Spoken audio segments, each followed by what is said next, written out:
그럼 로마에는 하니발에 맞설 만한 장군이 없었느냐? 있었습니다. 로마에도. 스키피오라는 장군이었는데 하니발이 알프 산맥을 넘어가면서 길을 찾을 수 없다면 길을 만들겠다라는 의지로 알프 산맥을 넘어갔잖아요. 그랬을 때 로마에서는 스키피오라는 장군이 이렇게 얘기했습니다. 인생은 내게 일어나는 일 10%와 그것에 어떻게 반응하는가 90%로 이루어져 있다.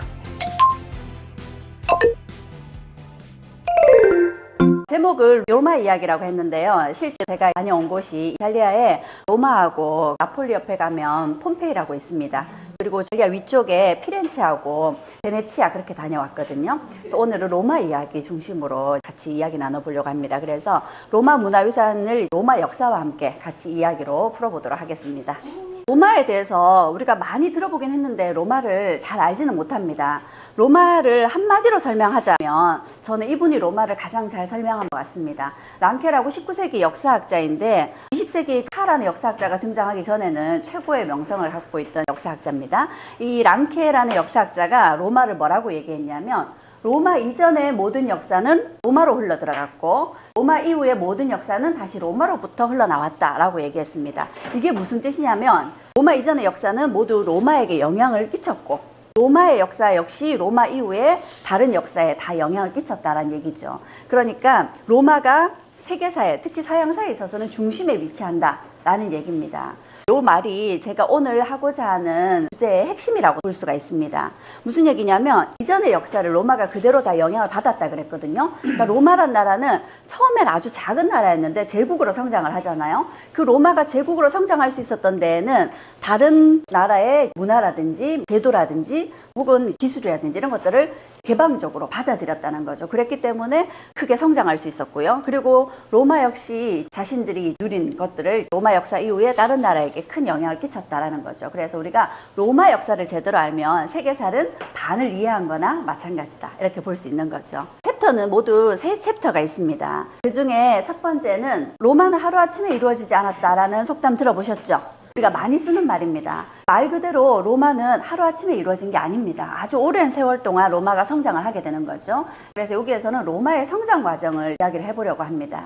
로마가 성장하는 데 있어서 가장 주춧돌이 됐던 것 중에 하나가 로마의 공화정입니다. 그래서 로마 공화정 이야기를 하면서 로마의 성장 과정을 이야기해 보도록 하겠습니다.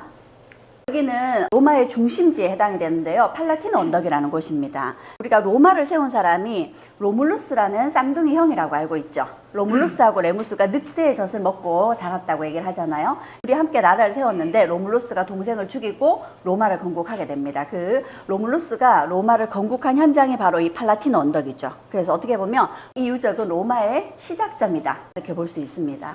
이 팔라티노 언덕에 올라가 보면 로마 시내 특히 요 아래쪽에 포로 로마나라고 로마의 중심지가 한눈에 보여지는 곳이죠. 아주 전망이 최고인 곳입니다. 이 팔라티노 언덕에서 로물루스가 로마를 건국했고요. 로마라는 이름도 로물루스에서 이름을 따온 겁니다. 이렇게 건국된 로마가 사실은 아주 작은 나라였습니다. 그리스가 막 번성하던 시기에 로마는 아주 작은 도시국가였던 거죠. 쉽게 얘기하면 정말 별 볼 일 없는 그런 나라였습니다. 로마도 초기에는요.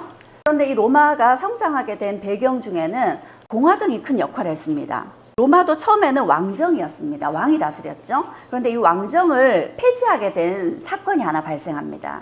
그 사건이 로마의 왕의 아들이었는데 이 로마 왕은 군사들을 이끌고 전쟁에 나갔어요. 로마가 작은 도시국가다 보니까 이탈리아 한 중심에 있잖아요. 주변 나라하고 전쟁이 굉장히 많습니다. 그래서 로마의 당시 왕은 군대를 이끌고 전쟁을 나가 있는 상황이었는데 이 왕의 아들이 사고를 칩니다. 왕의 아들이 평소에 점 찍어 놓은 여자를 밤에 찾아가서 겁탈을 하는 거죠. 그런 사건을 일으켰는데 이 여인이 겁탈을 당하고 나서는 전장에 나가 있는 남편에게 편지를 씁니다. 중요한 일이 생겼으니 빨리 돌아와 좀 좋겠다 하고 편지를 쓴 거죠. 남편이 돌아왔을 때 자초지정을 얘기를 합니다. 그리고는 바로 자결을 해요. 그러니 이 남편은 부인의 원수를 갚으려 하겠죠. 이 남편과 함께 전장에서 돌아온 사람 중에 브루투스라는 사람이 있었습니다. 이 브루투스가 이 친구를 대신해서 이거는 왕정의 문제이다. 이 왕정을 폐지시켜야만 한다. 그래서 이 사건을 기회로 왕정을 폐지시키게 됐죠. 그래서 이 브루투스가 이 시간 이후부터는 로마의 그 어떤 누구도 왕이 될 수 없다. 라는 발표를 하면서 혁명을 일으켜서 왕정을 무너뜨리게 됩니다. 그러면서 로마는 공화정 시대에 접어들게 되는 거죠. 그래서 로마가 이제 공화정이라는 체제를 갖추게 돼요. 공화정이라는 건 귀족들이 중심이 되어서 정치를 하는 거죠. 근데 조금씩 평민들도 정치에 참여를 하는 공화정의 체제로 나아가게 됩니다. 로마가 조금씩 성장하게 되는 데 있어서 큰 역할을 한 게 포에니 전쟁이라는 전쟁이었습니다. 이 포에니 전쟁은 로마하고 카르타고와의 전쟁이거든요. 로마하고 카르타고 사이에 세 차례나 큰 전쟁이 있었습니다. 이 전쟁 중에 우리가 잘 알고 있는 인물이 한 사람 등장을 하는데 하니발이라고 들어보셨죠? 예, 하니발 장군이 등장하는 게 바로 이 포에니 전쟁입니다. 첫 번째 카르타고와 로마의 전쟁은 여기 시칠리 섬을 놓고 로마하고 여기에 있는 카르타고하고 격돌이 붙었습니다. 보통 여기에서 전쟁을 하게 되면 주로 바다에서 전쟁이 이루어지겠죠. 그러면 아무래도 배를 잘 다루는 쪽이 유리할 겁니다. 그 당시 카르타고는 일찍부터 바다로 나가서 무역을 하던 사람들이기 때문에 배를 아주 잘 만들고 잘 다룹니다. 그에 반해서 로마는 여기 내륙에서 성장하던 나라였기 때문에 그 당시에는 배를 만들 줄도 몰랐고 배가 없었던 거죠. 그러면 전쟁의 결과는 뻔하죠. 그런데 실제로는 뻔하지 않았습니다. 이 1차 전쟁에서 로마가 승리한 거예요. 로마가 카르타고를 어떻게 끊고 승리할 수 있었냐면 우연히 로마가 카르타고가 버리고 간 부서진 배를 발견하게 돼요. 그걸 잘 연구를 해서 자기들도 배를 만들었어요. 급하게 이렇게 막 배를 만들어서 이 배를 가지고 싸운 겁니다. 그런데 이 카르타고는 일찍부터 무역을 하던 사람들이기 때문에 돈이 많아요. 땅에 대해서 욕심이 있는 게 아니라 돈 욕심이 많은 사람들입니다. 그러니 내 땅을 지키고자 욕심보다는 자기들의 바다를 지키고자 하는 거죠. 이들은 무역을 하러 바다를 나가기 때문에 자기들이 가지고 있는 돈으로 주로 용병을 사서 군대를 운영을 합니다. 근데 로마는 자기 땅을 스스로 지키겠다고 모인 병사들이죠. 그러니 카르타고 쪽은 용병이죠. 쉽게 얘기하면 돈으로 산 병사들이고 로마는 실질적으로 로마를 지키겠다고 목숨 걸고 나와서 싸우겠다는 로마 군사들이었죠. 그러니 1차 전쟁에서 로마가 승리할 수 있었던 거죠. 그러니까 카르타고 열받았겠죠. 카르타고에 체면이 있는데 그래서 하니발 장군이 여기에서부터 출발해서 로마를 공격하려고 합니다. 카르타고가 배를 잘 만들고 바다를 잘 다니니까 이렇게 공격을 하는 게 맞겠죠. 근데 이렇게 공격을 하지 않고 하니발은 이렇게 공격을 합니다. 여기에 알프스 산맥도 넘어가고 피레네 산맥도 넘어가야 돼요. 그래서 다들 이거는 불가능한 거다라고 얘기했었습니다. 근데 하니발 장군은 예차로 보면 불가능한 것들은 많다. 그런데 관점을 바꾸고 보면 불가능한 거란 없다 이렇게 얘기를 하죠. 그러면서 여기를 군대를 이끌고 넘어갑니다. 그냥 군대만 이끌고 넘어가는 게 아니라 코끼리 떼까지 데리고 갑니다. 코끼리를 데리고 이 알프스 산맥을 넘어간다고 상상을 한번 해보세요. 얼마나 그게 힘든 일이겠어요. 그러는 과정에서 이탈리아 반도의 북부 지역에 도착을 했을 때는 거의 함께 데려간 군대의 반을 잃어버렸습니다. 굉장히 피해가 컸다는 거죠. 그럼에도 불구하고 하니발이 이렇게 힘든 여정을 거쳐서 이탈리아 북부를 공략했던 이유가 있었습니다. 카르타고가 앞에 전쟁에서 실패했던 이유가 뭐였죠? 카르타고의 군대는 용병이었기 때문이죠. 군대에 가면 전우회 이런 게 있잖아요. 그렇죠? 예, 이 전우회를 만들기 위해서는 힘든 시간 이런 것들을 함께 하면 그런 게 생기잖아요. 그러니까 생사를 넘나드는 이런 힘든 난코스를 이들과 함께 다니면서 이들에게 그런 전우회를 생겨나게 만든 겁니다. 그런 의도에서 이렇게 넘어간 거죠. 사실 가장 큰 이유는 상대의 허를 찌르겠다라는 전략이었지만 그 밖에도 이런 의도가 있었던 거죠. 그러면서 가는 곳마다 로마와 접전에서 승리를 거두게 되죠. 하니발의 전략대로 그대로 맞아떨어진 거죠. 그럼 로마에는 하니발에 맞설 만한 장군이 없었느냐? 있었습니다. 로마에도 스키피오라는 장군이었는데 하니발이 알프스 산맥을 넘어가면서 길을 찾을 수 없다면 길을 만들겠다라는 의지로 알프스 산맥을 넘어갔잖아요. 그랬을 때 로마에서는 스키피오라는 장군이 이렇게 얘기했습니다. 인생은 내게 일어나는 일 10%와 그것에 어떻게 반응하는가 90%로 이루어져 있다. 그러니까 이 사람은 상황에 굉장히 잘 반응하는 인물이라고 볼 수 있는 거죠. 그래서 이 사람은 어떤 전략을 쓰냐면 벌써 하니발을 다 파악하고 있어요. 하니발보다는 굉장히 어리거든요. 하니발을 장군으로서는 존경하지만 적이니까 면밀하게 파악을 한 거죠. 그래서 스키피오는 하니발의 전략을 다 꿰뚫고 그걸 하니발이 절대로 막아설 수 없는 방법을 구사하는 겁니다. 그래서 이 스키피오는 어떤 방법을 썼냐면 여기에 있는 카르타고의 지원병이 가는 것을 차단시키고요. 그러면 지원병이 더 이상 오지 못하니까 여기에 있는 카르타고 군대는 일시적으로 고립이 되겠죠. 그리고 나서 여기로 쳐들어가서 카르타고 군대를 쳐부수는 것이 아니라 여기 카르타고의 본거지를 쳐들어갑니다. 나는 다른 집을 공격하려고 쳐들어갔는데 내 집에 적이 쳐들어온 꼴이죠. 그러니 하니발이 어쩔 수 없이 또 군대를 끌고 와야 됐습니다. 하니발이 이쪽으로 와서 로마에서 쓰던 전략을 그대로 쓴 거죠. 코끼리 부대를 앞세우고. 그런데 이거를 스키피오는 다 파악하고 있었던 거죠. 그래서 이 코끼리들을 어떻게 요리하면 좋을지 그걸 다 파악하고는 코끼리들이 병사들을 무지막지하게 밟고 지나가는데 아예 코끼리들이 쌩 지나가도록 길을 터져버린 겁니다. 그런 전술을 쓰는 한편 또 코끼리들이 원래 작전대로 움직이지 않도록 코끼리 떼 앞에서 나팔을 분 거죠. 그래서 코끼리들이 나팔 소리에 놀라서 마구 도망가고 이런 전략으로 하니발의 군대를 스키피오가 깨부수게 됩니다. 그러면서 이 2차 전쟁도요, 로마가 승리했죠. 이게 바로 로마에게는 자신감을 가져다 준 전쟁이었죠. 로마에서 스키피오가 승리하고 하니발은 결국 자살하게 됩니다. 그런데 로마 입장에서는 카르타고 덕분에 굉장히 크게 성장을 했잖아요. 그런데도 불구하고 카르타고를 가만두지 않습니다. 총 3번의 전쟁을 했다 그랬잖아요. 카르타고를 다시 공격을 합니다. 카르타고에게 무기라 이런 것도 2차 전쟁이 끝나고 나서 다 빼앗은 상태에서 다시 카르타고에게 트집을 잡아서 공격을 해요. 다시 로마가 공격을 해오니까 카르타고 입장에서는 무기가 없어도 내 집과 내 가족과 내 땅을 지키기 위해서 맞서야 되겠죠. 그래서 집에 있는 농기구나 이런 걸 듣고 맞섭니다. 그런데 승리할 수 없겠죠. 결국 카르타고는 전멸하고 젊은 사람들 다 잡혀가고 여기에 있는 이 카르타고 땅은 로마가 아주 철저하게 보복을 합니다. 이 땅에는 이후에 아무도 살지 못하게 땅에 소금을 뿌려버리는 거죠. 까지만 하더라도 로마가 자신들을 좀 힘들게 했던 세력에 대해서는 응징을 하는 그런 모습을 엿볼 수가 있습니다. 그런데 트로이니 전쟁에서 승리를 하면서부터 로마가 큰 자신감을 갖고 더 넓은 땅을 차지하게 되면서는 조금 더 관용적이고 개방적인 모습들을 보이게 되죠. 이런 전쟁에서 승리하게 된 게 다 로마의 군대 덕분이죠. 근데 이 로마의 군대는 나라에서 징집을 하는 군대가 아닙니다. 로마에서는 평민들이 자기 돈을 들여서 자기가 무장을 합니다. 그리고 직접 전쟁에 나갑니다. 그러니 이 전쟁에서 승리하고 돌아오면 평민들의 역할도 굉장히 인정을 받게 되겠죠. 그래서 평민들이 이후에는 점차 자신들도 정치에 참여할 수 있게 해달라라는 요구를 내세우게 돼요. 그래서 12표법이라든지 리키니우스법이라든지 이런 평민들의 입장을 옹호해주는 법이 만들어지게 됩니다. 그러면서 로마가 좀 더 체계적으로 공화정 체제를 운영해 나가게 되는 거죠. 이 공화정은 기본적으로는 원로원이라는 귀족들의 집단이 있고요. 그리고 평민들도 자신들의 목소리를 내는 민회라는 집단을 만듭니다. 그리고 행정 업무는 집정관이라는 사람들이 보게 되죠. 이 집정관은 2명인데 임기가 1년이에요. 한 사람은 귀족 출신, 한 사람은 평민 출신으로 이런 평민들도 정치에 참여하는 공화정 형태가 만들어지게 됩니다.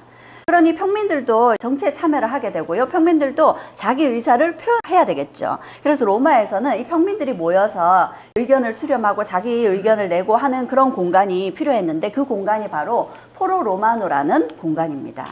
지금 봤을 때는 폐허처럼 보이지만 당시에는 로마의 최중심지였습니다. 여기가 다른 지대보다는 지대가 좀 낮은 곳이에요. 그래서 원래는 항상 비가 오면 물이 차던 저습지였습니다. 그런데 이렇게 주변의 언덕들이 다 여기로 길이 모이다 보니까 여기가 사람들이 모이기 가장 좋은 곳이다 해서 흙을 메워서 중앙에 광장을 만들게 된 거죠. 이탈리아어로는 포로 로마노라고 부르는데 우리가 포럼이라는 말을 쓰죠. 이 포럼이라는 말이 여기서 나온 말입니다. 근데 이곳이 이후에 로마가 다시 르네상스 시기 오게 되고 새로운 건축물의 넥을 만들게 되면서 여기에 있는 조각품이나 건물들은 새로운 성당이나 건축물을 만들기 위한 재료로 쓰이게 되면서 이렇게 폐허로 변하게 된 거죠. 그렇지만 이곳은 로마의 중심지였던 곳이라 이렇게라도 지금은 보존을 하고 있습니다. 이렇게 로마가 평민들의 힘을 얻고 크게 성장을 하게 돼요. 이만큼 성장을 했습니다. 아까는 요만한 지도를 봤었잖아요. 그렇죠? 근데 지금 이만큼 성장을 하게 된 거죠. 이게 바로 로마 제국 시기 때의 로마의 지도입니다. 엄청난 땅이죠. 원래 이 지중해는 로마 앞에 바다였습니다. 그렇죠? 근데 로마가 이렇게 큰 제국으로 성장하면서 이 지중해 앞바다를 로마의 호수로 만들었죠. 이게 바로 로마 제국입니다. 그러면 로마는 더욱 풍족해져야 되겠죠. 그런데 빈익빈 부익부 현상이 일어나게 됩니다. 귀족들은 새로운 점령지에서 많은 것들을 들여오게 되면서 굉장히 부자가 되고요. 상대적으로 전쟁에 나갔던 평민들은 전쟁에 돌아오고 나니까 자기가 농사 짓던 땅들이 폐허가 돼버린 거죠. 그러면서 로마의 중심축이 되어야 될 자장농들이 다 몰락을 한 거예요. 중산층이 무너지게 되면 국가가 위태해지죠. 그래서 로마에서도 중산층을 살려야 된다. 그러니까 자장농들을 살려야 된다. 라는 개혁의 목소리가 나오게 됩니다. 그 개혁에 앞장섰던 인물이 이 황제였습니다. 그라쿠스라는 형제인데 형이 티베리우스 그라쿠스고요. 동생이 가이우스 그라쿠스입니다. 이 두 사람이 차례대로 호민관이 되면서 그 당시 자정농들을 살리기 위한 개혁을 추진하게 돼요. 형 같은 경우에는 토지 제도를 새롭게 하자. 농지를 잃어버린 평민들에게 농지를 나눠주자. 이런 토지 개혁을 주장하다가 결국 죽임을 당하게 됩니다. 그리고 동생 가이우스 역시도 가난한 평민들에게 곡물을 나누어 주고요. 토지 제도도 새로 하고 로마 속주의 사람들에게도 로마 시민권을 나눠주자. 이런 주장을 펼치다가 누구의 공격을 받게 될까요? 원로원의 공격을 받게 되겠죠. 그래서 결국 귀족들의 반발로 이들의 개혁은 실패로 끝나게 됩니다. 아마 이들의 개혁이 성공을 거뒀더라면 로마의 역사는 또 어떻게 달라졌을지 모르겠죠. 이런 로마 역사를 들여다보면서 이렇게 개혁을 주장하는 사람들은 시대마다 있는 것 같습니다. 그렇죠? 지금도 우리 사회의 진보 쪽의 사람들은 늘 개혁을 얘기를 하잖아요. 시대마다 항상 개혁을 외치는 사람들이 있었던 것 같습니다.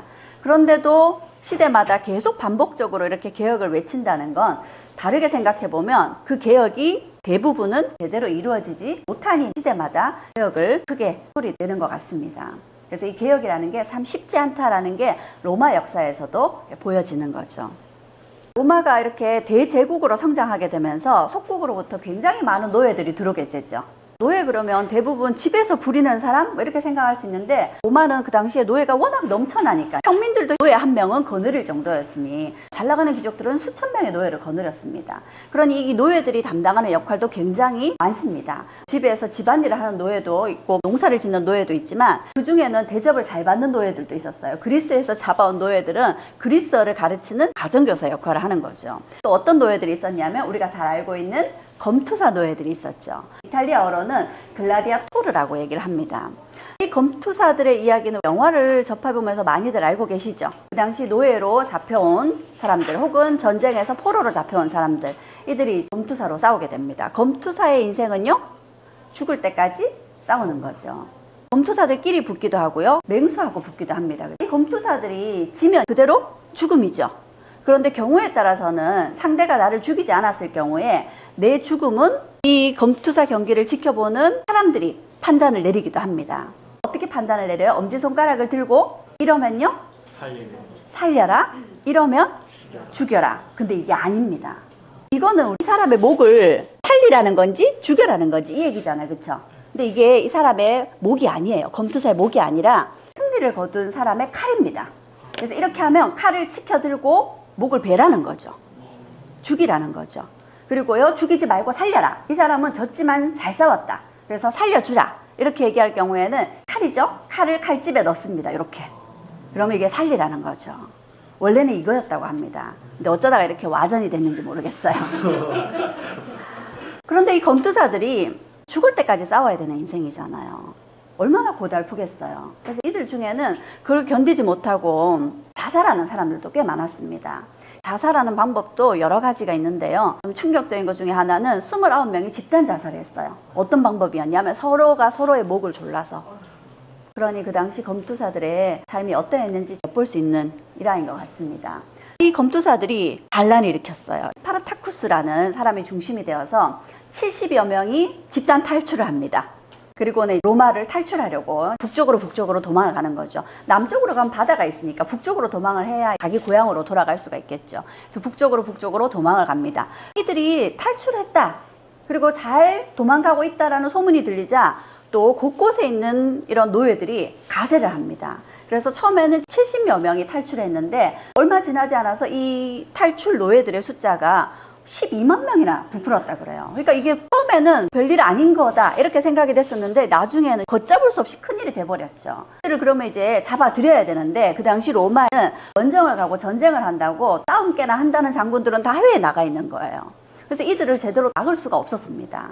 게다가 또 이들 검투사들 중에는 전장에서 싸웠던 사람들도 있죠. 그러니 이들을 진압하기가 쉽지 않았던 거죠. 결국 이들이 거의 이탈리아 북쪽까지 탈출을 합니다. 이탈리아 북쪽 국경을 넘어서 자기 고향으로 가면 됐어요. 그런데 이들이 잘 탈출하다가 되돌아옵니다. 왜 되돌아왔을까요? 물론 알프스 산맥을 넘기가 힘들었겠죠. 근데 다른 로마인들의 삶을 보니까 특히 로마 귀족들 엄청 풍족하게 살고 있는 거예요. 도망을 치다가 생각해 보니까 이렇게 도망을 칠 게 아니라 아예 로마로 돌아와서 로마를 치자 이런 생각이 든 거죠. 그러니까 그 당시 지배층들을 치자. 그리고 그들의 권력을 우리가 차지하자 이렇게 된 겁니다. 어쩌면 과욕을 부린 걸지도 모르죠. 결국 다시 돌아왔던 이들은 원정에서 돌아왔던 폼페이우스, 그리고 그 당시에 굉장한 재력을 갖고 많은 사병을 거느리고 있던 크라수스, 이들에 의해서 결국 진압이 됩니다.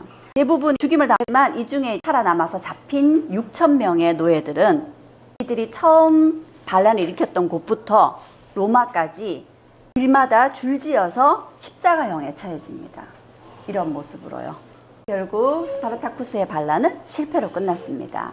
이런 반란을 들여다보면 고려시대 만적의 난하고 참 많이 닮아있다라는 생각이 들죠. 만적 역시도 왕후장상의 씨가 따로 있느냐, 누구든지 기회만 되면 권력을 잡을 수 있는 거다, 이런 생각으로 노비였지만 주인들을 죽이고 노비 문서 불사르고 자신들이 권력을 잡고자 했거든요. 근데 결국 실패로 끝났습니다. 스파르타쿠스 반란을 진압하는 과정에서 폼페이우스 같은 사람이 큰 인기를 얻게 됐죠. 폼페이우스와 크라수스, 해외 원정에서 가는 곳마다 연전연승을 거두던 카이사르까지, 이 세 사람이 로마에서 인기 급부상을 하게 됩니다. 그리고 이런 사람들이 굉장히 많은 사병을 거느리고 있었는데요. 그게 가능했던 게 로마에서는 자장농들이 다 땅을 잃어버렸죠. 몰락해버렸습니다. 이 자장농들이 새로운 일자리를 찾아야 되는데 그 일자리들은 다 노예들이 차지하고 있죠. 그리고 이들이 유명한 장군들의 사병으로 들어가게 된 거죠. 그러면서 많은 사병을 거느린 이름난 장수들이 그 당시에 권력을 쥐게 됩니다. 세 사람이 함께 권력을 쥐었다 그래서 이 시기를 우리가 삼두정치라고 얘기를 하죠. 세 명이 있을 때는 권력의 구도가 균형을 잘 이룹니다. 그런데 크라수스가 먼저 죽게 돼요. 그러면 어떤 현상이 벌어질까요? 이 둘이서 권력 다툼을 하게 되죠. 당시에도 카이사르는 해외 원정을 가고 있었습니다. 그리고 곧 해외 원정에서 승리했다는 소식이 들려오면서 더 인기는 하늘을 찌르게 될 겁니다. 누가 긴장하겠어요? 폼페이우스가 긴장을 하겠죠. 그래서 폼페이우스가 원로원을 설득을 합니다. 카이사르가 돌아오게 되면 카이사르가 권력을 다 쥐게 될 거다. 카이사르를 막아야 된다. 그래서 원로원과 짜고 카이사르를 죽이자고 합니다. 근데 카이사르는 엄청난 군대를 갖고 있잖아요. 그래서 카이사르를 어떻게 죽일 것이냐, 해외 원정을 갔던 장군들은 돌아올 때는 로마로 들어오기 전에 루비콘 강이라는 강이 있는데 그 강을 건너올 때는 무장 해제를 하고 들어와야 돼요. 그래서 이 카이사르가 무장 해제를 하고 루비콘 강을 건너서 로마로 들어오면 무장 해제된 상태니까 카이사르를 쉽게 죽일 수 있겠죠. 그렇게 카이사르를 죽이고자 합니다. 이거를 카이사르가 몰랐을까요? 예, 알았겠죠. 그런데 무장 해제를 하고 들어가면 죽임을 당할 거고요. 하지 않고 들어가면 법을 어기는 게 됩니다. 이럴 수도 없고 저럴 수도 없는 상황. 하지만 선택을 해야 되는 상황이었죠. 그 상황에서 이렇게 얘기를 했죠. 주사위는 던져졌다. 그러면서 루비콘 강을 건넙니다. 그리고 바로 어떻게 해야 되겠어요? 원로원 진압하고 폼페이우스를 잡으러 갑니다. 폼페이우스는 그리스까지 도망을 가요. 폼페이우스가 카이사르보다 훨씬 더 많은 군대를 갖고 있었습니다. 그런데 싸움은 머릿수로 하는 게 아니죠. 카이사르가 더 폼페이우스보다 기가 셌나 봅니다. 폼페이우스가 더 많은 군대를 갖고 또 도망을 간 거죠. 카이사르가 폼페이우스를 잡으러 쫓아갑니다. 폼페이우스가 어디까지 도망을 가냐면 이집트로 도망을 가버려요. 그 당시에 이집트의 집권자가 누구였냐면 우리가 잘 알고 있는 클레오파트라입니다. 클레오파트라하고 클레오파트라의 남동생이 공동 통치를 하고 있었어요. 그 당시 이집트는 로마의 속국이었거든요. 그러니 폼페이우스를 잡아서 머리를 카이사르에게 바칠까 아니면 폼페이우스 편이 될까 결정을 해야 됐죠. 근데 결국 폼페이우스를 버리게 되죠. 그러면서 이 카이사르는 폼페이우스를 제거하고 권력을 쥐게 됩니다. 이집트에서 이제 폼페이우스가 죽임을 당한 거죠. 잠시 카이사르가 이집트에 머물게 됐었는데요. 폼페이우스를 쫓아온 거죠. 근데 어느 날 누군가가 선물이라 하면서 뭔가를 배달을 해옵니다. 그게 뭐였냐면 큰 카페트였어요. 카페트는 또 펼쳐서 무늬를 봐야 되죠. 그래서 카페트를 딱 펼쳤더니 이 카페트에서요, 속이 훤히 비치는 옷을 입은 아름다운 미인이 등장을 해요.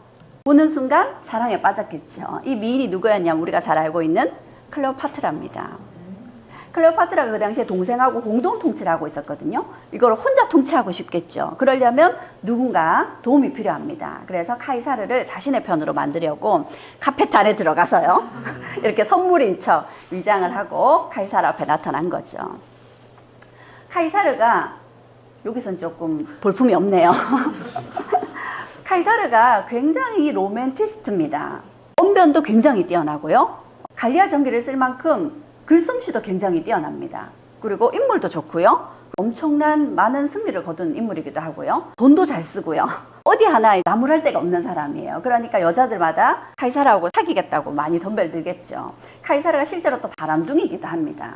근데 이 바람둥이들은 또 여자를 자주 바꾸니까 상대적으로 욕도 많이 얻어먹겠죠, 그렇죠? 또 여자는 하늘 품으면 5,6월에 소리가 내린다는데 카이사르를 노리는 여자들이 굉장히 많았을 겁니다. 카이사르에게 원망을 가진 여자들이 굉장히 많았을 거예요. 그런데 실제로 그렇지 않았답니다.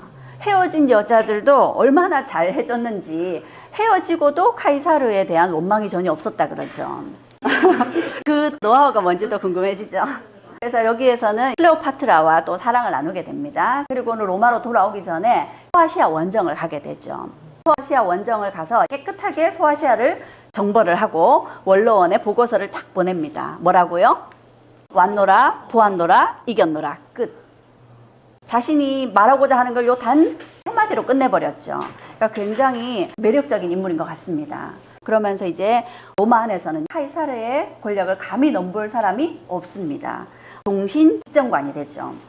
카이사르가 이렇게 권력을 혼자 독차지하게 됩니다. 혼자 권력을 독차지하게 된 지 한 4년쯤 됐을 때 카이사르가 해외 원정을 준비하고 있었는데 누군가가 카이사르에게 이렇게 물었습니다. 어떻게 죽는 게 좋은 죽음일까요? 이렇게 물었대요. 그랬더니 카이사르가 예고 없는 죽음이 좋은 죽음이다. 이렇게 얘기를 했답니다.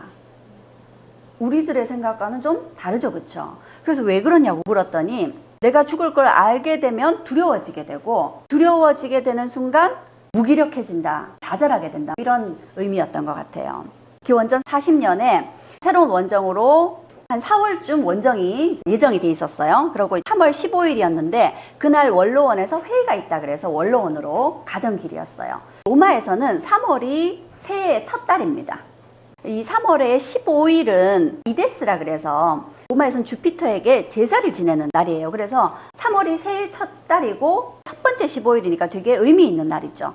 그런데 어떤 점술가가 카이사르에게 3월에 이데스를 조심하라 라는 얘기를 했었습니다.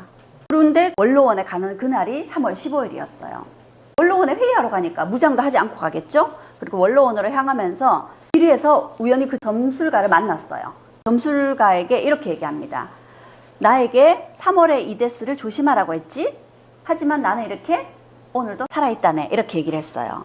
그러자 이 점술가가요. 장군님, 하지만 오늘은 아직 끝나지 않았습니다. 그러고 원로원으로 향했죠. 그런데요, 원로원에 기다리고 있던 많은 사람들이 카이사르를 에워싸고 마구 칼을 찌른 거죠. 제가 예전에 본 글로는 한 40여 번을 찔려서 죽었다고 하죠. 그렇게 죽어가면서 마지막으로 남긴 말이요. 브루투스 너마저 였습니다. 브루투스 아까 들었던 말이다, 그쵸? 아까 공화정을 처음 시작하게 된 사람도 브루투스였습니다. 공교롭게도 이름이 똑같아요. 브루투스 역시도 카이사르를 함께 죽였습니다. 근데 이 브루투스가 누구냐면 카이사르가 유언장을 작성해 놨는데 이 유언장에서 옥타비아누스를 자신의 후계자로 삼겠다 그랬어요. 이 옥타비아누스가 누구냐면 자신의 누나의 손자입니다. 이 옥타비아누스를 자신의 후계자로 삼겠다. 그런데 만약 옥타비아누스가 거절하면 브루투스를 자신의 후계자로 삼겠다 라고 얘기할 만큼 아꼈던 인물입니다. 특히 이 브루투스는 카이사르의 한때 애인이었던 여자의 아들이에요. 그런데 그렇게 믿었던 브루투스가 자신에게 칼을 겨눈 거죠. 그래서 이제 브루투스 너마저 이런 얘기를 끝으로 숨을 거두게 되죠. 그럼 이 브루투스는 자기를 인정해주고 이렇게 아끼던 카이사르에게 왜 칼을 겨눴느냐? 이 브루투스가 그 앞에 나왔던 브루투스하고 사실은 이름은 같지만 다른 인물이잖아요. 그런데 생각은 같았던 거죠. 이 브루투스도 이 카이사르를 그대로 뒀다가는 카이사르가 거의 왕이 될 거라는 거죠. 그러니 이 공화정을 지키기 위해서는 카이사르가 사라져야 된다라는 겁니다. 그래서 카이사르를 죽인 거죠. 그렇게 카이사르가 죽고 안토니우스라고 카이사르의 친구이자 부하였던 사람이 있거든요. 이 안토니우스 사람들 앞에서 카이사르의 유언장을 공개를 하고 카이사르가 또 평민들을 위해서 돈까지 나눠주라고 했었대요. 그렇게 시민들이 보는 앞에서 여기 이 자리에서 카이사르를 화장을 합니다. 그러니 이 시민들이 카이사르의 안타까운 죽음을 느끼면서 막 폭동이라도 일어날 기세였어요. 다행히 이런 상황을 수습하기 위해서 또 새롭게 권력을 지닌 사람들이 등장하는데 역시 3명입니다. 카이사르의 친구이자 부하였던 안토니우스, 카이사르의 모든 재산이라든지 권력 다 물려받은 사람입니다. 그리고 이 옥타비아누스는 보다시피 되게 어려요, 그렇죠? 카이사르가 후계자로 점찍어 놓은 자신의 누나의 손자죠. 이 사람은 가진 건 없습니다. 나이도 너무 어리고요. 그런데 단지 카이사르가 지명한 후계자다라는 명분을 갖고 있고요. 실질적인 권력이나 물질적인 권력도 안토니우스가 갖고 있습니다. 그리고 레피두스까지 이 세 사람이 삼두 정치로 권력을 함께 이어나가게 되죠. 그런데 레피두스는 점점 존재감이 없어지게 되고요. 이 둘 사이에서 이제 누가 또 권력을 차지하느냐 다투게 됩니다. 이 둘의 대결에서는 옥타비아누스는 자기들이 담당하는 영역을 나누자 합니다. 그래서 옥타비아누스는 로마 쪽을 차지하고 이 안토니우스는 이집트 쪽을 차지했어요. 이집트가 물자가 굉장히 풍족하거든요. 근데 이것이 바로 안토니우스가 잘못 생각한 거였죠. 여론을 내 편으로 만들기 위해서는요, 자신이 로마에 있어야 되겠죠. 안토니우스는 이집트에 가 있는 시간이 많다 보니까 로마를 버렸다, 이런 이미지가 생겨나게 되겠죠. 안토니우스는 계속 이집트에 머물렀던 게 클레오파트라하고 사랑에 빠진 겁니다. 그래서 로마로는 돌아올 생각을 안 하고요. 그러니 여론은 옥타비아누스 쪽으로 점점 기울게 되고, 결국 옥타비아누스가 악티움 해전에서 대승을 거두게 되면서 옥타비아누스가 권력을 쥐게 됩니다. 이 옥타비아누스는 권력을 쥐더니요, 자신이 황제가 돼도 될 건데요, 이제는 로마가 안정을 찾았으니 모든 권력을 원로원에게 다시 돌려주겠다, 이렇게 얘기를 해요. 두 차례 삼두 정치를 거치면서 원로원은 있으나 마나한 존재가 됐잖아요. 그런데 이 옥타비아누스가 모든 권력을 원로원에게 돌려주겠다 그럽니다. 원로원의 귀족들이 얼마나 감동받았겠어요. 그래서 옥타비아누스에게요, 아우구스투스라는 칭호를 줍니다. 이 아우구스투스가 가장 존엄한 자, 이런 뜻입니다. 다른 말로는 황제와 같은 말인 거죠. 그래서 이름만 황제가 아닐 뿐이지 거의 로마에서는 첫 황제로 인식이 됩니다. 그래서 옥타비아누스가 아우구스투스 칭호를 받으면서 이 옥타비아누스 이후의 자손들이 계속 로마의 황제 자리에 오르게 되죠. 그러면서 이제 공화정은 완전히 막을 내리게 된 거죠. 여기까지가 로마가 성장하는 과정이었습니다. 두 번째 이야기는 모든 길은 로마로 통한다 라는 속담 들어보셨죠? 로마가 대제국을 형성하면서 넓은 땅을 운영하기 위해서 제일 먼저 해야 되는 일이 뭘까요? 여러 가지가 있을 겁니다. 그렇죠? 법도 맞아요. 그래서 로마는 만민법이라는 법을 만들기도 했거든요. 그런데 아주 또 시급하게 해야 되는 중요한 일이 길을 닦는 일입니다. 왜요? 넓은 땅을 운영하고 이 속국들을 거느리려면 속국에서 반란이 일어나면 빨리 군대를 보내야 되고요. 속국에서 세금을 거두면 빨리 중앙으로 세금을 옮겨와야 되겠죠. 그래서 길을 닦는 것이 가장 중요한 일이고 시급한 일이었던 거죠. 그래서 로마가 많은 길을 닦았고, 이 로마의 길들은 지금도 남아 있습니다. 로마를 가보니까요, 길들이 다 좁아요. 그래서 거의 편도로 다녀야 되는 길목들이 굉장히 많습니다. 그래서 로마에는요, 큰 차를 찾아보기가 힘들어요. 거의 뭐 우리 모닝 같은 사이즈의 차를 많이 볼 수가 있습니다. 이 로마의 그물처럼 엮어진 길을 다 엮으면요, 지구 4바퀴를 돌릴 수 있다고 합니다. 그러니 로마가 길을 엄청 많이 만들었다는 거죠. 그래서 이 로마의 길은 로마가 대제국을 이뤘다는 걸 또 상징적으로 보여주는 속담인 것 같습니다. 이제는 로마 제국으로서, 그리고 황제가 다스리는 나라로서의 로마를 살펴보도록 할게요. 콜로세움입니다. 아침에 일찍 나서서 콜로세움을 딱 보는 순간 정말 감동적이었습니다. 콜로세움 그러면 뭐가 생각이 나나요? 검투사 생각이 나고요. 또요? 콜로세움은 누가 만들었을까요? 보통은 검투사 경기 그러면 네로 생각이 나고요. 그래서 콜로세움을 네로가 만들었나? 이런 생각들도 할 수 있을 것 같습니다. 근데 콜로세움은 네로가 만든 것이 아니라 네로 다음 왕이었던 베시파시우스라는 사람이 만들었어요. 네로 얘기를 잠깐 해보자면요, 우리가 네로 황제에 대해서는 어떤 이미지를 갖고 있나요? 네로 그러면 어떤 키워드들이 떠오르죠? 폭군, 미치광이, 이런 이미지들이 떠오르잖아요. 전해지는 바에 따르면 로마에 대화재가 일어났었다고 합니다. 이때가 바로 8월이었어요. 6월, 7월, 8월이 비가 제일 안 오는 때거든요. 그러니 비가 안 왔고요. 당시에 로마에는 빼곡하게 집들이 들어서 있었습니다. 근데 그 집들이 다 목조주택이죠. 그러니 불이 나면 이건 엄청난 화재가 됩니다. 그래서 걷잡을 수 없는 화재가 일어난 거죠. 어떻게 보면 인류사에서 정말 손꼽을 만한 대재앙이었습니다. 당시에 로마에 약 200만 정도의 인구가 살고 있었던 걸로 추정이 되는데 3분의 2가 다 불타버렸어요. 잿더미가 됐습니다. 그리고 잿더미가 되지 않은 것들도 화재의 피해를 많이 입었겠죠. 그러니까 이재민이 엄청나게 많이 생겨난 거예요. 이런 재앙을 겪고 나면 사람들이 화가 나죠. 누군가에게 분풀이를 해야 됩니다. 그런데 소문에는 화재가 나던 날 네로가 그걸 보면서 춤을 추고 노래를 불렀다라는 거예요. 그러니 비난이 네로에게 쏟아집니다. 그래서 네로는 자신에 대한 비난이 많으니까 이거를 또 누군가에게 돌려야 되겠죠. 그래서 네로가 그걸 누구에게 뒤집어 씌웠대요?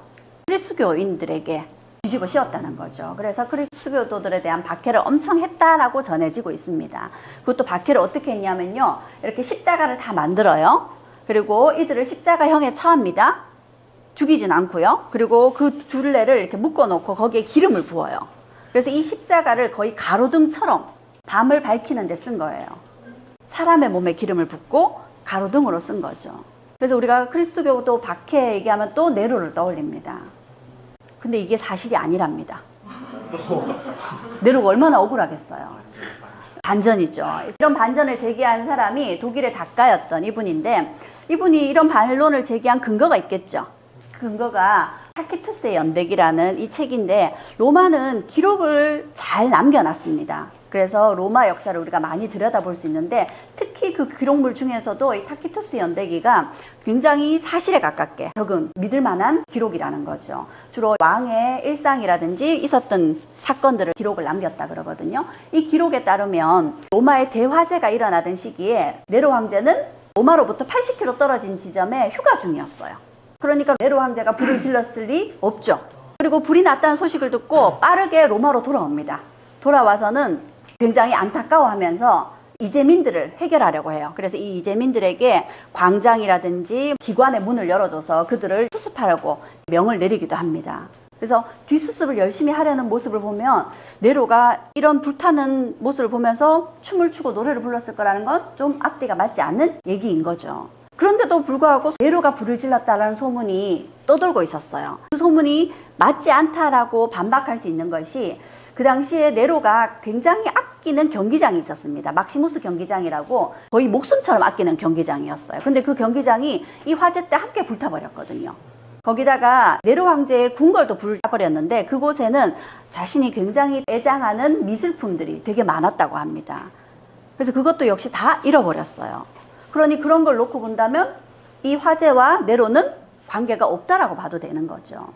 거기다가 이 화재가 끝나고 나서 도시가 거의 반 이상 다 불타버렸으니까 도시를 다시 재건해야 되겠죠.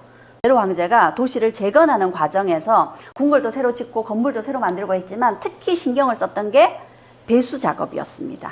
그리고 수로를 제대로 깔고 이런 일들을 굉장히 신경을 썼다 그래요. 그래서 그런 점들을 놓고 본다면 네로가 이 로마 대화재와는 관계가 없다라고 봐도 되겠죠. 그러면 그 소문은 왜 그런 소문이 났느냐? 네로가 폭군은 폭군인가 봅니다. 로마의 황제들 중에는 폭군은 여러 명 있었는데 자신의 어머니까지 죽이는 폭군은 네로가 처음이었거든요. 네로가 또 권력에 대한 욕구는 굉장히 컸나 봅니다. 그래서 자신의 권력에 뭔가 맞서려는 사람이 있으면 또 가차없이 제거를 했나 봐요. 그래서 자신의 부인이나 어머니도 죽이게 되면서 폭군이라는 이미지가 강했었고 그러면 이런 네로를 모함하는 소문은 누가 냈을까 추정을 해보니까요. 네로가 황제 즉위하자마자 원로원 세력과 권력 다툼을 합니다. 그래서 원로원 세력을 약화시키고자 하죠. 그래서 그 당시에 원로원들이 로마로 들어오는 세금, 속국에서 들어오는 세금들을 국가에서 쓰는 것이 아니라 원로원들의 뱃속으로 들어가더라는 거죠. 그래서 속국들이 내는 세금을 폐지시키겠다 이런 개혁을 추구했나 봅니다. 그러니 원로원 입장에서는 네로가 마음에 들지 않았던 거죠. 그래서 네로를 제거하기 위해서 이런 거짓 소문을 퍼뜨렸고 결국 네로가 도시를 재건하는 과정에서 궁궐을 또 과하게 지었어요. 그러니 결국 네로가 그랬을까 하던 평민들도 네로가 그랬을지 몰라 이렇게 된 거죠. 그래서 결국 폭동이 일어났고 네로는 쫓기다가 자결하게 됩니다. 바티칸 미술관에 가보면 큰 욕조가 있어요. 여기 사람 서 있는 거 보면 욕조의 사이즈가 어느 정도인지 알 수 있겠죠. 이게 바로 네로의 욕조입니다.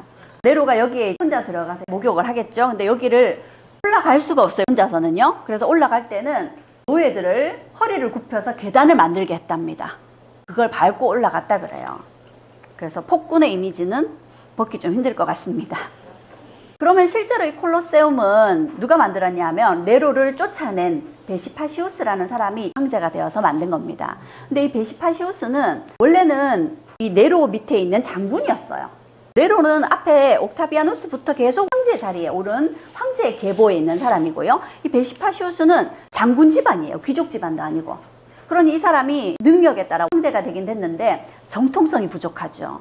그래서 사람들의 마음을 사기 위해서 사람들과 함께하는 공동시설을 만들겠다 해서 만든 게 바로 이 콜로세움이었습니다.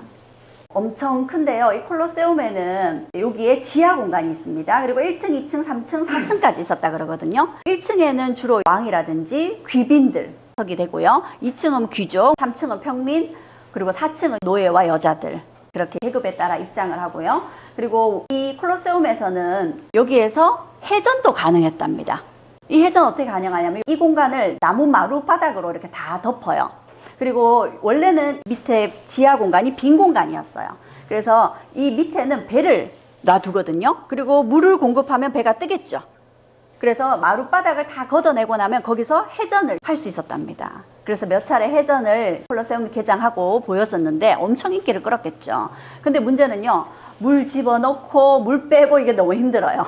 그래서 이 해전을 전용으로 할 수 있는 경기장은 다른 곳에 새로이 만들고, 여기에는 이제 지하 공간에 이렇게 검투사들이 머물 수 있는 숙소, 그리고 맹수들을 가둬놓을 수 있는 공간, 이런 걸 만들었다고 합니다. 그리고 이들이 관중들 앞에서 싸움을 하잖아요. 그러면 이제 맹수들하고 검투사가 동시에 등장을 해야 됩니다. 그래서 엘리베이터 시설도 갖추고 있었다 그래요. 그렇게 위를 덮고 여기에 경기가 있습니다. 그러면 검투사들과 싸우는 과정에서 피가 막 흩어지겠죠, 그렇죠? 그럼 이 다음 경기할 때 되면 또 피를 또 다 걷어내야 되겠죠. 그래서 마룻바닥을 피를 닦고 이러기가 힘드니까요, 이 위에는 다 모래를 깔았었답니다. 피 터지는 혈전이 벌어지고 나면 그 모래를 이제 싹 거두어 드리면 다시 깨끗해지는 거죠. 그 모래를 아레나라고 한답니다. 아레나가 뭐예요? 수영 메이커죠. 거기서 따온 말인 것 같습니다. 콜로세움에는 1층으로 입장을 하는데요, 80개 문이 있습니다. 80개 문으로 동시 입장이 가능한 거예요. 물론 귀족들이 입장하는 문은 4개를 별개로 만들어 뒀고요. 그러니까 동시에 6만 명을 수용 가능합니다. 6만 명이 입장하는데 시간도 별로 걸리지 않는데요. 그래서 이 6만 명은 표를 사면 몇 번 문으로 들어가서 몇 층에 몇 번 좌석으로 들어가면 된다라는 게 표에 적혀 있어요. 거기에 따라서 들어가 앉는 거죠. 근데 그 시스템이요, 지금 우리 야구장 같은 데 가면 하는 거하고 똑같습니다. 지금도 우리가 로마의 영향을 받고 있는 거죠. 콜로세움 옆에는 요 개선문이 있습니다. 여기 이 개선문은 콘스탄티누스의 개선문이라 그러는데, 개선문은 개선 장군이 통과하는 문이다, 이런 이미지가 있죠. 이 개선문을 로마에서 굉장히 많이 만들었다 하는데, 실제로는 제정시대보다는 공화정 시대 때 더 많이 만들었다 그래요. 근데 지금 남아있는 비리석으로 된 개선문이 지금 많이 남아있지는 않습니다. 로마 시내 3개만 이렇게 남아있거든요. 다른 지역에도 물론 남아있지만요.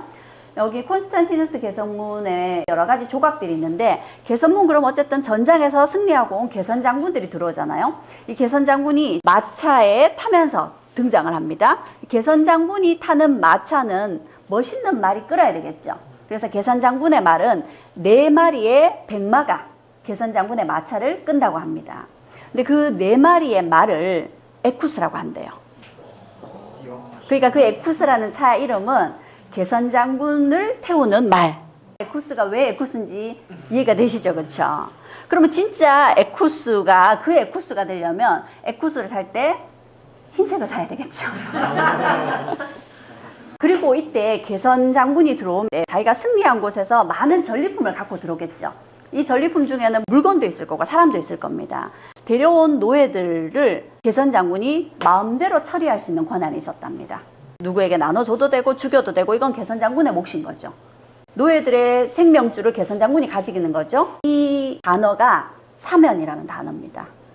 사면권. 우리 대통령이 가지고 있는 사면권. 로마가 굉장히 번성했다는 걸 또 보여주는 곳 중에 하나가 폼페이라는 도시죠. 이 폼페이는 로마보다 좀 더 남쪽에 굉장한 휴양 도시라고 보면 됩니다. 그래서 로마의 많은 귀족들이 별장을 가지고 있던 곳이었죠. 그런데 베수비오 화산이 폭발하게 되면서 순식간에 폼페이는 사라진 도시가 돼버렸죠. 이 폼페이의 화산 폭발이 일어나던 그날, 폼페이에서는 축제가 일어나고 있었답니다. 그것도 불의 신을 위한 축제였대요. 그런데 마침 이 산 위에서 막 불꽃이 튀면서 이러니까 사람들은 화산을 처음 봤던 거예요. 그러니까 우리가 불의 신을 위한 이 축제를 여는 이 시기에 불의 신이 화답을 해주는 거다. 이렇게 생각하고 사람들이 오히려 저 베수비오 화산 근처로 막 쫓아가는 사람들도 있었다고 합니다. 그런데 결국 산 쪽으로 쫓아가는 사람, 그리고 무서워서 집으로 도망가는 사람은 다 죽었고요. 바다 쪽으로 탈출하려고 도망가는 사람들은 살아남은 거죠. 그 당시 한 2만 명 정도가 여기에 거주하고 있었는데 그 중에 한 10%가 그대로 폼페이와 함께 죽음을 맞게 됩니다. 2,000명 정도가 그대로 죽음을 맞게 된 거죠. 이 폼페이의 유적이 1500년대 후반에 처음 발견이 됐어요. 근데 그 당시에는 이탈리아가 이걸 발굴을 할 수 있는 그런 형편이 아니었고요. 1800년대에 와서 프랑스에서 여기를 발굴해 주겠다고 합니다. 그래서 프랑스에서 여기 발굴을 해주면서 굉장히 많은 또 유물들을 약탈해 갔다 그러죠. 그리고 이탈리아는 1800년대 후반에 통일을 하고 나서 본격적인 발굴을 하기 시작했고 지금도 발굴 중입니다. 지금 한 3분의 2 정도가 발굴이 된 상태라 그러고요. 그 폼페이 중에 저희가 갔을 때는 한 10%만 공개를 하고 있더라고요. 10%만 공개를 하는데도 둘러보는데 한 2시간 걸렸었습니다. 이 폼페이 가보면 여러 가지를 볼 수 있는데 처음 본 것 중에 하나가 원형극장이었어요. 원형극장의 가장 로얄석이 어딜까요? 요 아래쪽에 대리석 부분, 여기가 로얄석이겠죠. 그리고 요 앞에는 오케스트라가 연주를 하는 공간이다 합니다. 그리고 사진에 나와 있지 않은데 앞쪽에 무대가 있었다 그래요. 근데 정말 놀라운 게 여기에서 연극을 하다 보면 살인을 하는 내용이나 이런 게 들어갈 수도 있겠죠. 그런 내용의 연극을 할 때는 직접 살인을 했답니다. 직접 죽였답니다. 실사네요. 완전 오리지널이죠. 네, 생방이죠, 그렇죠. 그러다 보면 어떤 일이 생기겠어요? 그럼 누가 배우를 하려고 하겠어요, 그렇죠? 배우들이 점점 사라지게 되겠죠. 그런 배우는 일종의 대역을 쓴다고 합니다. 어떤 대역이겠어요? 네, 노예들이나 사형수들. 네. 그러게요, 깜짝 놀랐습니다. 그 얘기를 듣고요. 요 뒤에 보이는 화산이 바로 베수비오 화산이고요. 지금 이렇게 화산재를 걷어낸 부분에 잔해만 남아 있습니다. 이 영화 보셨는가요? 네. 이 영화를 만들게 된 게 화석이 아닌데 화석이라고 얘기를 한다면 폼페이에서 발견된 이 화석을 보고 이런 영화를 만들어야 되겠다 해서 만든 거라고 합니다. 그래서 실제로 이걸 보진 못했어요. 여기에서 발견된 것 중에 대부분은 나폴리에 있는 박물관에 보관을 하고 있고 여기에 몇 가지만 전시를 하고 있었습니다. 예전에는 그냥 화산재로 인해서 사람이 굳어진 건가 보다 라고 생각했는데 화산재가 6m가 쌓였다고 합니다. 그러니까 그대로 묻혀버린 거죠. 그 화산재가 굳어지게 되면서 그 화산재 안에 묻힌 사람은 그대로 고온 때문에 다 사라지게 된 거예요. 그리고 사람이 들어있던 모습대로 이게 굳혀진 거예요. 그래서 이렇게 구멍 같은 게 이렇게 뚫려 있는데 거기에 석고를 부어 놓으면 그 사람이 있었던 모습 그대로 이게 나온답니다. 그게 바로 이거인 거죠. 무슨 모습인지 아시겠죠? 이건 뭘까요? 이쪽이 아마 머리일 겁니다. 이렇게 들어누운 개 죽은 모습인 거죠. 개 죽음이네요. 그리고 엎드린 채 죽음을 맞은 사람의 모습인데 해설하시는 분의 말씀으로는 임산부였던 걸로 보인다라고 얘기하시더라고요. 그래서 배를 가리면서 이렇게 엎드린 채로 이렇게 죽음을 맞은 모습 이런 것들을 폼페이에서 볼 수 있었습니다. 로마에서도 전성기가 있었습니다. 네로 황제 지나고 나서요 한참 있다가 네르바부터 마르쿠스 아우렐리우스까지 요 5 황제들이 연달아 황위에 오른 요 시기를 로마에서는 최전성기라고 얘기를 합니다. 이 5 황제들은 다 명군이었던 거죠. 황제는 피에 의해서 이렇게 세습이 되잖아요. 그러면 뛰어난 황제가 나올 수도 있고 그렇지 않을 수도 있습니다. 그렇죠? 그런데 이들은 다 뛰어난 황제들이었어요. 어떻게 그럴 수 있었느냐. 그래서 이 200년 동안은 로마에서 가장 평화로웠던 시기. 그래서 팍스 로마나 로마의 평화라고 얘기를 합니다. 어떻게 이게 가능했느냐 하면요. 이들은 다 자신의 자식들에게 황제 자리를 물려준 것이 아니라 능력 있는 후계자를 양자로 들여서 그들에게 황위를 계승시켰기 때문에 가능했던 거죠. 마키아벨리는요. 로마 역사를 연구해보면 어떻게 하면 좋은 정부가 탄생할지 알 수 있다 그럽니다. 티투스를 제외하고 혈연 관계로 세습을 통해 황제에 오른 사람들은 대부분 로마를 뒷걸음질 치게 만드는 암군이었던 반면에 네르바부터 마르쿠스 아우렐리우스까지는 양자에게 황위를 물려주면서 계속 명군들이 탄생을 했다는 거죠. 그래서 이런 혈연 관계에 의한 세습이 다시 시작되면서는 다시 로마가 붕괴되기 시작하는 거죠. 여기서 나온 말이 팍스 로마나라는 말인데요. 이 시기 동안은 로마에 의해서 세계 평화가 이루어지던 시기다라는 얘기입니다. 그래서 이거를 다르게 응용하면 지금 우리 세상은 팍스 아메리카나라 그래서 미국이 세계 평화를 주도하고 있죠. 그런데 이게 지금 세대 교체가 이루어질지도 모릅니다. 팍스 차이나가 뒤따르고 있습니다. 어떻게 보면 우리가 두 나라하고 아주 밀접한 관계가 있기 때문에 두 나라에 의해서 국제사회가 좌지우지되는 이런 틈바구니에서 우리는 또 어떤 자세를 취해야 될지 고민이 되는 그런 상황이기도 합니다.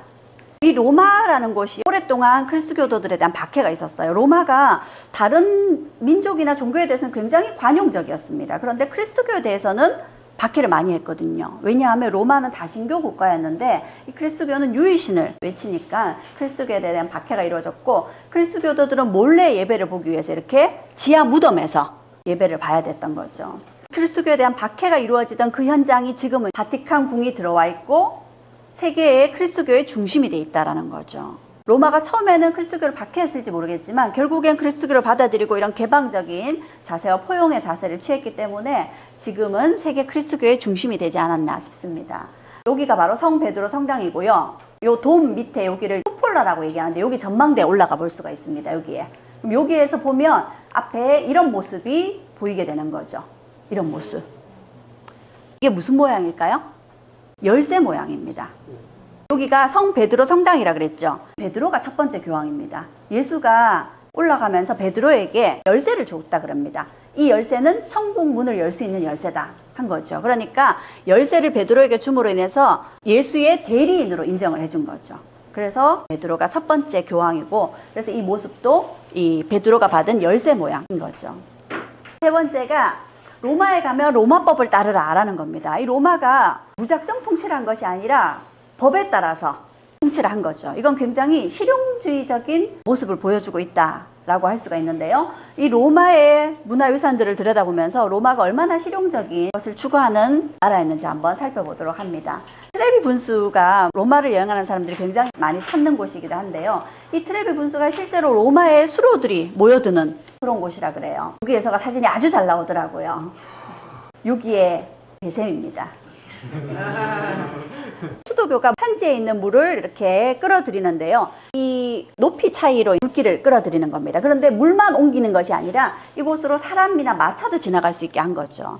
이 수도교를 직접 보면 정말 멋있었겠는데 이 수도교는 프랑스 남부 쪽에 아마 있을 겁니다. 이건 못 봤지만 지금도 수도교가 남아있는 모습을 로마에서 볼 수 있었습니다. 이런 것들을 보면 로마가 굉장히 실용적인 건축술을 자랑한다고 볼 수 있는데요. 이런 건축을 가장 안정적으로 짓는 방법 중에 하나가 아치형으로 짓는 거거든요. 근데 이런 기술은 로마가 자체 제작한 기술이 아닙니다. 로마의 발명이 아니에요. 그러니까 로마가 그 전에 많은 민족이나 문화의 영향을 받아들였잖아요. 그들로부터 배운 기술입니다. 그걸 자신들에 맞게끔 이렇게 활용을 한 거죠. 여기는 로마의 판테온 신전입니다. 여기 보이시죠? 멋있는 사진으로 보여드리려고 했는데 좀 이따 나올 겁니다. 이 사진을 넣은 이유가 판테온 신전 앞모습 말고 이 뒷모습도 좀 보여드리려고 한 건데요. 이 판테온 신전은 로마의 모든 신을 다 모시는 신전이다라는 의미가 있습니다. 그래서 로마가 다신교인 그런 나라임을 잘 보여주는 신전이고요. 여기 계시네요. 잘 나오셨죠? 판테온 신전 앞에는 이집트에서 갖고 온 오벨리스크가 있었습니다. 이집트로부터 가장 많은 오벨리스크를 훔쳐온 나라가 바로 이탈리아더라고요. 12개인가 있다 하더라고요. 이 판테온 신전이 얼마나 대단하냐면 신전 바깥의 모습도 웅장하지만 속을 들어가 보면 천정이 이렇게 돼 있어요. 여기가 유리가 아닙니다. 뚫려 있어요. 뚫려 있는데 비가 안 들어온답니다. 신기하죠? 이 판테온 신전은 대신에 주위에 창문을 다 막아놨어요.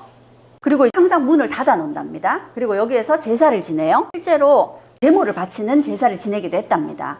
제물을 태우거나 하면 연기도 올라갈 텐데 안에 창문도 없이 문을 폐쇄해 놓기 때문에 뜨거운 공기가 위로 이렇게 올라가면서 진공막 같은 걸 이렇게 치나 봐요. 그래서 천정으로 비가 새지 않았던 거죠. 그런데 지금은 비가 샌답니다. 왜요? 관광객들을 위해서 문을 개방하고 있으니까요. 여기까지 로마 이야기를 세 챕터로 해서 같이 이야기를 나눠봤는데요. 로마를 들여다보면서 느낀 게 로마는 우리에게 굉장히 많은 유산을 남겨줬는데요. 가장 큰 것은 광대했던 로마 제국의 땅도 아니고요. 로마의 많은 유적지, 문화유산도 아닌 것 같습니다. 로마가 우리에게 남긴 진정한 유산은 피정복민들에 대한 개방성, 관용, 그리고 그들을 포용하는 그들의 정신이 아닌가 싶습니다. 그래서 로마를 보면서 지금 우리가 무엇을 해야 될지, 무엇을 배워야 될지 생각해 볼 때가 아닌가 싶습니다. 잘 들어주셔서 고맙습니다.